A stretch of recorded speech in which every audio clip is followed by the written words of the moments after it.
Né en 1245 à Poissy, près de Paris, Philippe III fut le fils cadet du roi Louis IX, dit Saint-Louis, et de Marguerite de Provence. Suite au traité de Corbeil survenu en 1258 entre son père Louis IX et Jacques Ier d'Aragon, il épousa Isabelle d'Aragon en 1262. De cette union naîtra 4 fils, dont le futur roi Philippe IV le Bel. Philippe III était un homme pieux, lettré mais très influençable. Ce trait de caractère allait lui jouer des tours. À la mort de son père près de Tunis lors de la 8e croisade, Philippe fut proclamé roi de France en 1270, il avait 25 ans. Lors de son retour de croisade en 1271, sa femme allait trouver la mort par une chute de cheval, elle attendait son 5e fils. Sa vaillance au combat lui valut le surnom de Hardi. L'histoire retiendra alors le nom de Philippe III le Hardi. Arrivé à Paris après la brève croisade de 1270, il fut sacré roi de France le 15 août 1271 à Reims.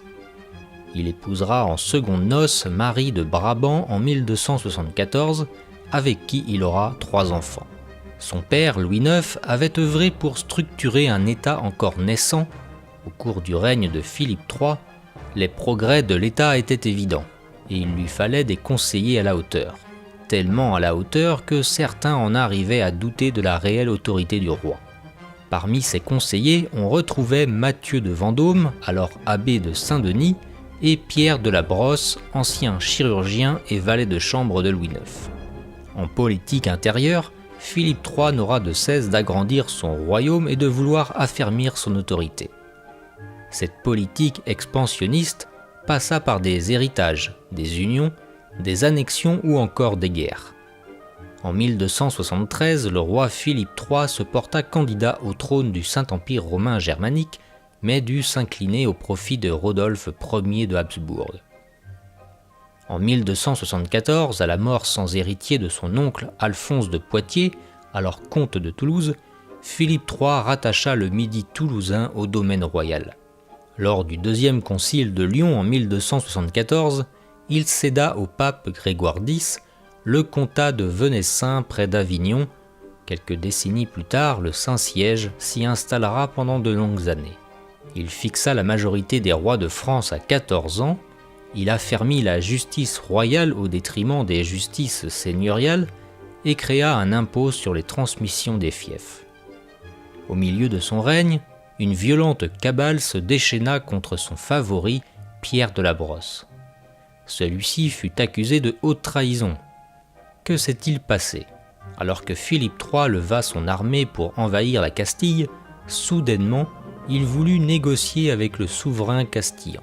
Surpris, les barons pensaient qu'on avait fait croire au roi qu'Alphonse X voulait négocier. Ils crièrent à la trahison. Plus tard, une boîte portant des lettres portées par un messager à destination d'Alphonse X fut retrouvée avec le sceau de Pierre de la Brosse. Ayant de nombreux opposants et surtout des débiteurs, s'agissait-il d'une trahison réelle ou d'un coup monté par certains aristocrates? Toujours est-il qu'il fut pendu pour haute trahison le 30 juin 1278. Son oncle Charles d'Anjou, roi de Sicile, se fit chasser de Sicile par Pierre III d'Aragon suite au soulèvement des habitants de Palerme. Ce soulèvement portera le nom de Vêpres sicilienne. Le pape Martin IV dénonça la duplicité du roi d'Aragon qui avait soutenu les révoltés et en 1285, il excommunia et offrit les couronnes d'Aragon et de Valence à Philippe III. Entraîné par le pape, par Charles d'Anjou et les barons, le roi de France réunit une croisade en direction de la Catalogne. Il multiplia les victoires, Perpignan, l'Aisne, Gérone, mais le typhus commençait à envahir l'armée royale et dut les contraindre de rentrer. Philippe III mourut du typhus au palais des rois de Majorque à Perpignan le 5 octobre 1285. N'oubliez pas de vous abonner à ma chaîne, de commenter et de partager. Si vous aimez mon travail et vous voulez me soutenir, vous pouvez faire un don via mon compte Tipeee. Merci d'avance.